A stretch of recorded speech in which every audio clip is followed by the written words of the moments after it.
Նույն ճարտարապետության ոլորտում, այս ինչ վիճակ է մեր քաղաքի վիճակը, այս ուր հասցրեցին, ջունգլիներ, քարե ջունգլիներ է դարձել քաղաքը։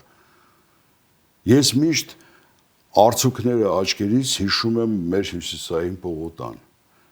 Ախր կարելի էր չէ այդ ամեն ինչը պարզապես վերականգնել, հին Երևան կենտրոնի սրտում անել, քաղաքի սրտում, չէ, ոնց կարելի էր, ագահությունը սպանեց այդ ամեն ինչը, մարդկանց ճակատագրերի հետ խաղացին, ինչքան մարդ մահացավ նույնիսկ, ինֆարկտ ստացավ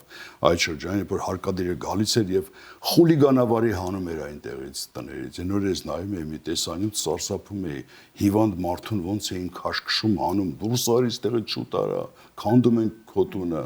որ երեխան կանգնած փլատակների վրա ասում է, այստեղ իմ տունն է եղել, նկարահանած կար համացանցում տեսա, գիտեք ինչ սարսափելի է այդ ամենը,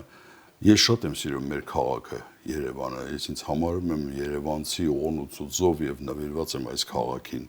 բայց երբ որ նման բաներ տեսնում եմ, ես սարսափում եմ։ Հիմա շարունակում գնում ես Թբիլիսի, լացդ գալիս է, նայում ես, տեսնում ես Հավլաբարը, հին Թիֆլիսը, պահպանված ամեն ինչը, ոնց կարելի էր վերացնել այս ամեն ինչը։